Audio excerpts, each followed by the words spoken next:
Here's hopefully a 5-minute version of a 1 hour blog I just made, talking about a bunch of stuff. I'll run through the tabs. Here's something that's showing up in YouTube and all type of stuff. What I was gonna say is, I thought of something to say. The only time to consult the oracle of QAnon is when there's something happening in the news. But QAnon happening in the news is not like a real happening. And now I I forgot to load one more thing. That is, what's his name? Man on the Moon, Andrew Kaufman. Happening. You know, I was supposed to have the whole scene loaded. Okay. So I saw this in Man on the Moon in theaters. I saw that with my mom a long time ago. But hopefully the captions pull up. YouTube, or no, is it Google Chrome added a new feature of captionings or something? Captionings. And this is where, like, happening, there's a movie called The Happening. And anyways, it's this thing that happens. So awesome. There is a live caption.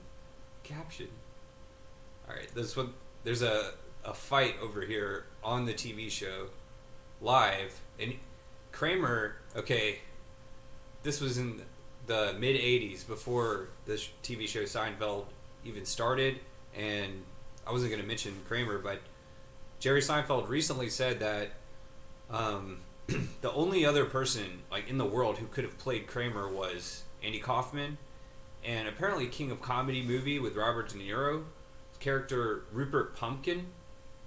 It might be Pupkin without an M. Without an M, just a Pupkin, Rupert Pupkin.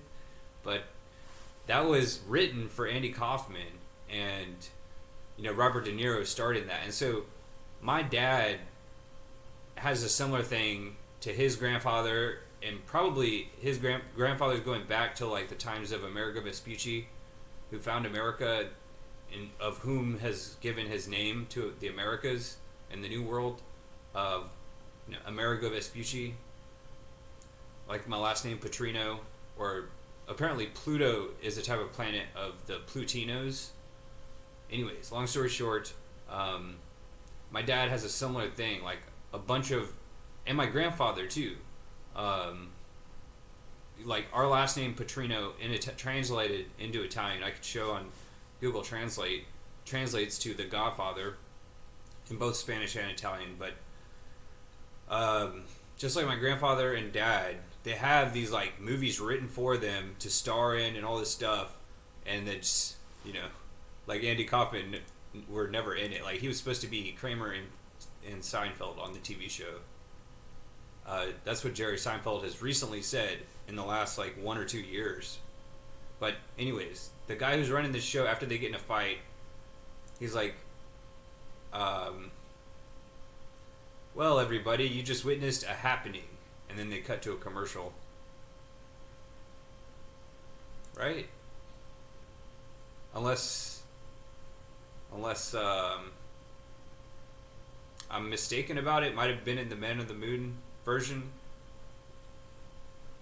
Anyways, a guy looks in the camera. He said, "Ladies and gentlemen, you just witnessed a happening." That's what a happening is. So anytime there's like a happening in the news, like some big world event, then go consult the oracle of QAnon. But don't like consult the oracle of QAnon just because QAnon's in the news.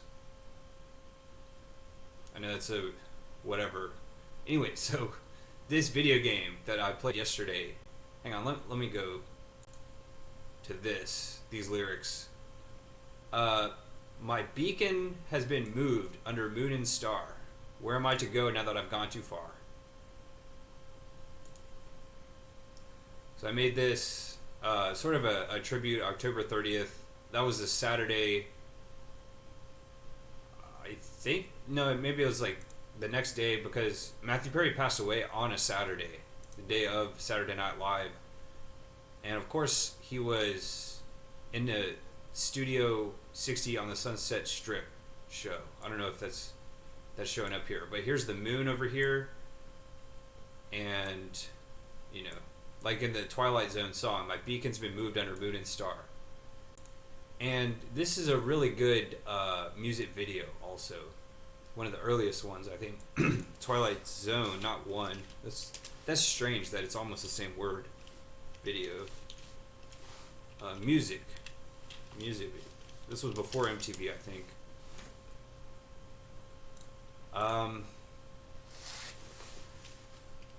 Yeah, this is good. From 1982. That was before MTV. And then Lenny Bruce, but isn't he mentioned multiple times in the song? Leonard Brezhnev, Lenny Bruce, and Lester Bangs from REM End of the World song. Okay, so here's Lenny Bruce over here, and he's kind of like the big boss of comedy, final boss if it was a video game. Leonard Alfred Snyder, better known as Lenny Bruce, born the same year as my grandfather, and I'd made, I don't know, I think, yeah, that's it. That should be it. This is a post that I made saying, when you're here, your family, from July 7th. But it's locked. I think I'll open that one up. I'm trying to recreate myself to be a more discreet person, or like as if I'd signed some non-disclosure agreement. I think that's maybe my problem. I think millennials have that problem. But yeah, I recently listened to his 1 hour special at the concert hall, and it was like he was reading my mind. Like, I made this post on July 7th, and I'm running into the same problem from my last video that after I open a picture, I can't close it. But yeah, I think in those, yeah, that's not right. That's something else. That's my maternal grandfather. But what? So Studio 60 on the Sunset Strip is an Aaron Sorkin TV show. It's comparable to 30 Rock. It's the dramatized, non-comedy version of 30 Rock. 30 Rock is still a comedy. And I don't know. I talked about Andy Dick because on this day, the 27th of last year, I had mentioned that. That's my other video. My Twitter account, Liddy the Bruce the Realist. This was my first post on April 1st, 2022. And then I finally got the 3D. Here's my first 3D creature like Pinocchio. It's almost a real boy. You know, I can zoom in and zoom out. It's like in a video game. Pretty realistic just from this one 2D image over here. GoldenEye on N64 was the first game that had that, where they just took people's pictures and kind of plastered it on. I don't know why Tim Allen's trending, but I was just thinking about making a Tim the Tool Man generate an image and saying, I don't think so, Tim. Anyway, so I can update that. I forgot to mention this Meet Joe Black board meeting.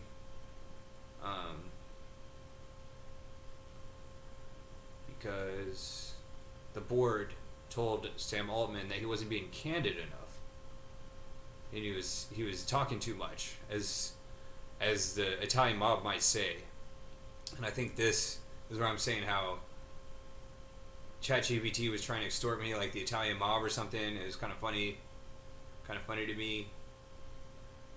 I don't know if, yeah, I mean, I guess that's enough. I think I'll upload this video to YouTube and tag Tom Green because of this. This is really funny to me.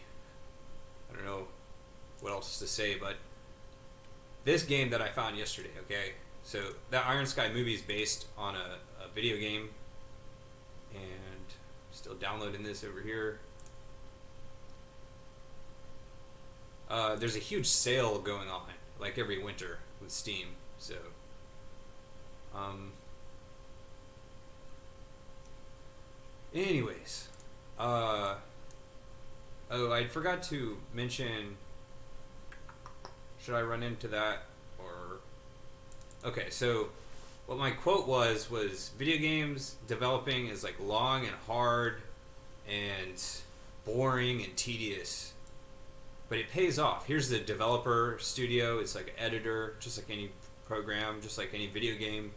Closer to SimCity of a video game is the map editor, but it's not just the map editor. It's also a video game creator. This is Blizzard's, Activision Blizzard now, StarCraft. The game is completely broken. So after I did all this work, hours of work, I started making this game in like 2008, and I can always update it. It's like 1.000 or 1.21 or something. There's like 21 different versions. And when I finally load the game, everything's broken now. It's not working at all. I have to go back and fix these things. It's still broken. And then I, sort of get it working again just by changing one little thing. The same thing we try to do every day, try to take over the world. And then it pays off.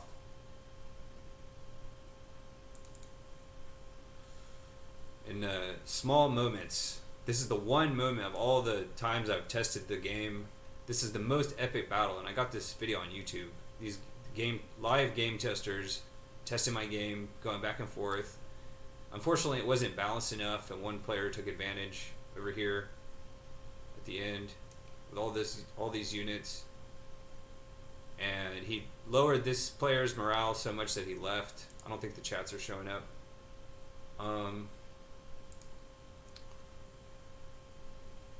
Okay, so this game, Night Shift, is really awesome. It's like Age of Empires, plus World of Warcraft, plus Diablo, plus like the original Fallout. It's wonderful.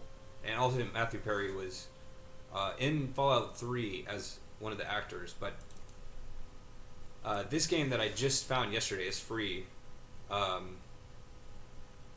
Is so awesome. Like, I gotta showcase it. I'm gonna try to somehow get involved with this game studio. It's called the Home Net Games from Poland, and my plan is I have a lawyer in not Spain but Portugal, and my lawyer is gonna give me a non-disclosure agreement to sign, and I'll try to convince someone in the company. I don't know what to say about it, but is the game gonna load? That'd be a shame if it didn't.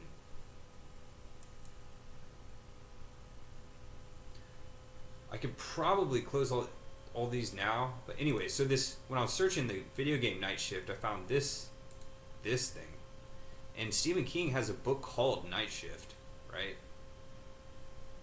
But this is a nuclear magnetic resonance from UC Berkeley physicist Walter D. Knight. And I don't know. Books and movies and stuff, sometimes they have little things like that. But I mentioned Sid Meier, I don't know how to pronounce his name, of Civilization fame and railroads and pirates. This is what it's about. This game made by this game studio has created like is quintessential the word? I don't know the definition of it, but I think it's the quintessential pirate game. And I had never realized how much this is what I wanted to have. This is what I wanted to have. Like, I didn't even know I wanted this. But, Amerigo Vespucci and Christopher Columbus, I just pressed either the A key or the W key. I'm going to have to restart. I got to restart.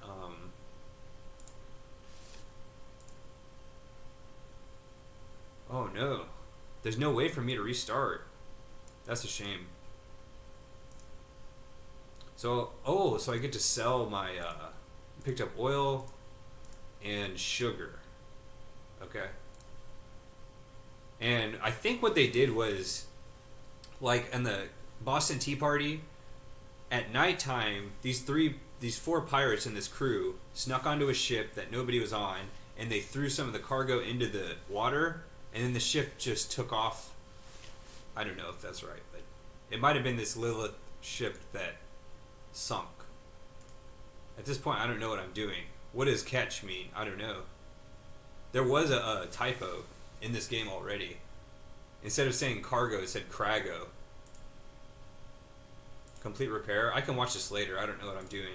That's what, like, in the game Civilization, it's like you just do what it says and go through it later if you want. But, ready to sail? Alright, and then let's sail. Alright, let's go.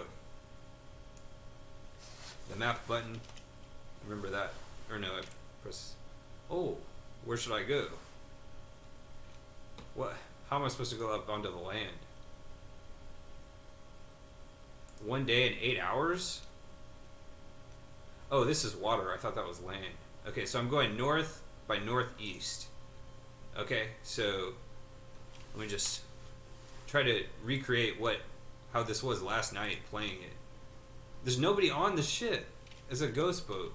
Oh no.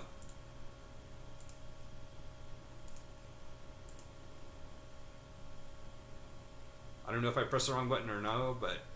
Oh, now there's... Oh, no. No, I don't want to do a fight. I just wanted to, like, do, like, sailing and stuff, right? It's a sailing simulator. There's never been a sailing simulator. So the wind, right? It's showing this blue arrow. I don't think you can see because of the video, but this blue arrow... there's a blue arrow right here pointing this way, and that's showing the direction of the wind. I think it's 48 degrees south is blowing, okay? And so that affects how the ship turns. If I drop the front sails,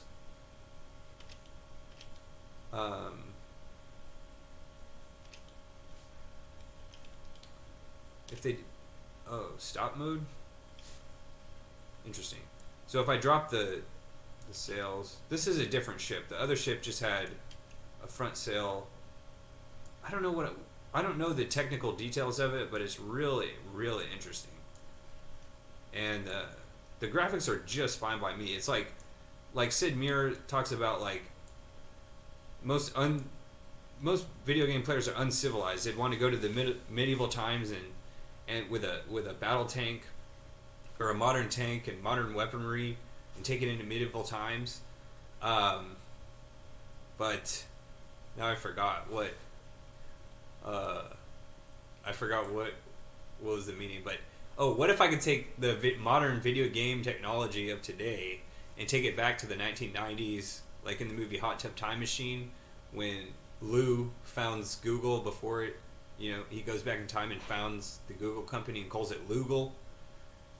That's the idea, but there's always been stuff like Silicon Graphics Company had 20 to 50 to $100,000 workstations that are comparable to modern day computers, and this was in the early 90s, maybe even late 80s. Before that, colleges, universities, and militaries have these technologies. Maybe other countries, we just didn't know about it.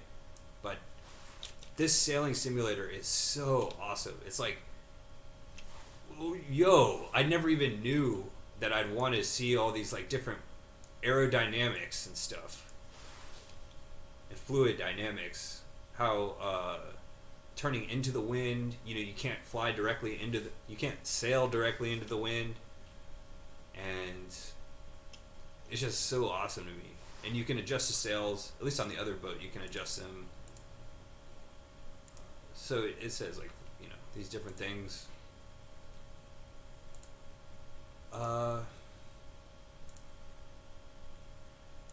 This game, to me, is like this company makes perfect games, and the reason for that being is this is only 200 megabytes, and they have a space game just the same. I've been following the game company for 3 years, up to yesterday when I started. For the first time, I was like, let me go into settings and find out who's the game company that makes this game. This one right here, and I thought it was hidden. It was like supposed to be some secret, but eventually I found it. I found out they have these games for free. You know, this Space Compander, 200 megabytes. Not even, it's 1/5 of a gigabyte. It's unbelievable to me that, you know, that's like something in the 90s, the 1990s. Video games were like that, maybe early 2000s. And nowadays, even the most simple game with the simplest graphics is like 5 gigabytes minimum, up to like hundreds, or at least dozens. Most of them are dozens. I like the concept of this game, but it's almost identical to Iron Sky that I mentioned earlier, and StarCraft and stuff. I like flying in space. I don't like space fights though. It always happens. There's always like 3, and I don't know which one to aim at first, and I'm aiming at the wrong ones, like in the back or something. And it's really frustrating to use a mouse. Now I gotta use a boost or something. But that this is playing on 200 megabytes is kind of unbelievable to me. So I want to try to get my hands on these editors for these games if I can, and develop, you know, I don't know, any game. I can take, I'll just go down the list of top bestseller, you know, games and make a mock-up of it. Like that Night Shift is making fun of Age of Empires is so funny. Instead of deers to eat and hunt, they have cows to milk. And I mean, it's so fun. The game is so funny. They even have cow herders in the game. They have they're like cowboys that like boost the milk production of the cows. I don't know if I'm going to showcase that one, but yeah, this game is beautiful. And 200 megabytes? There's got to be more. The map is pretty large. This is our own solar system, which is very, very unique. You know, almost every space game is in some other galaxy. Oh, here's Pluto, who I was talking about. They didn't include Pluto? No way. The Plutinos are in the underground. They're on the outside. Pluto's a Plutino. Kind of like my last name, Putrino, but... where is it? Should I load Night Shift? I'll go ahead and load it. It said when I had downloaded it that it was half RPG and half real-time strategy, and I couldn't imagine what that was. And that's it. That's what it is. It's half Diablo and half StarCraft on one game. And this game was released like 3 years before World of Warcraft. Go ahead and exit this one. But both of these games are Polish game studios.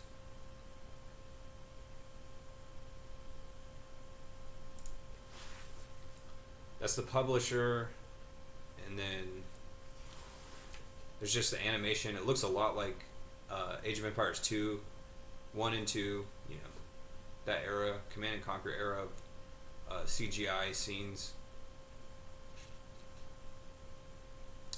Alright, so here's the player. Enter the game. Skirmish. That's RPG. Oh, let me load the one. The one that I did yesterday. This one? Here's it. The end of it.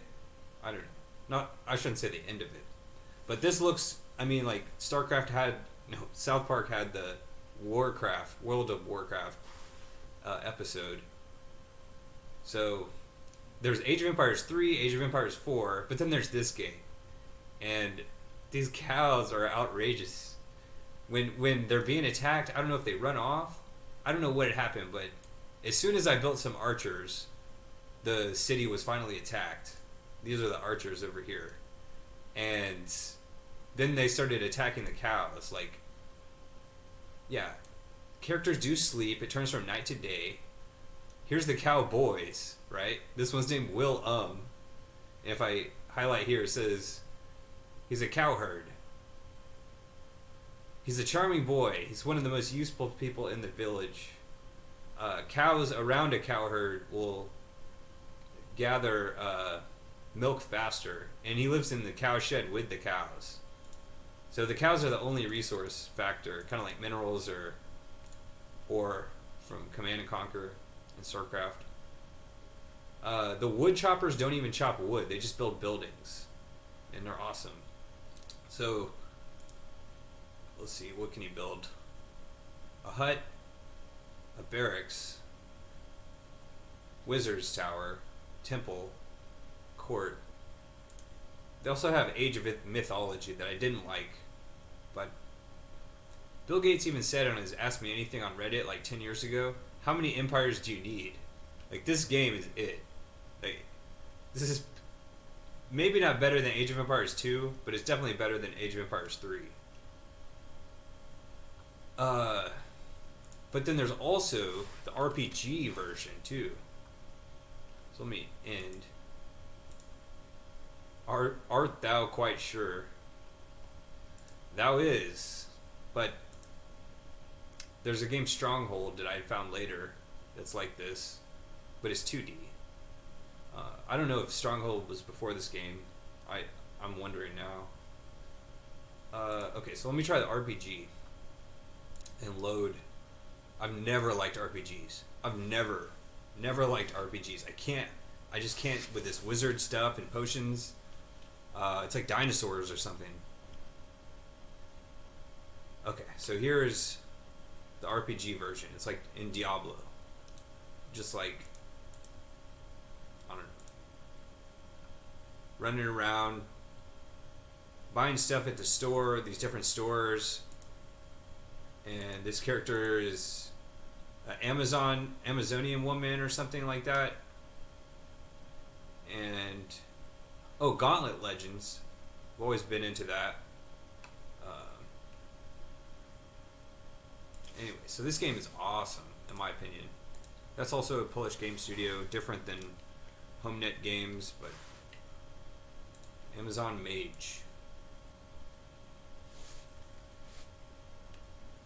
And that's the game Night Shift.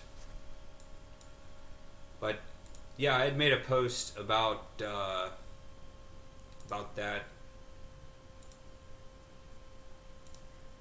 Suppose I could look for that post that I'm talking about.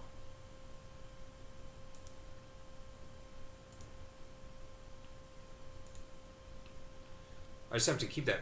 I won't be able to. Yeah, I can. Okay. I'm trying to prevent my friends list from showing up. Here's some stuff that I talked about in the last video, but here's about Night Surf and Night Shift. I pressed the button. I'm not allowed to press any buttons to show. I think my most recent added friends on Facebook. Anyway, sorry for that again. I didn't mean to disclose that. Oh, I did it again. I did that. The wrong thing. What am I trying to do? What was I gonna do? I don't even remember. That's not good.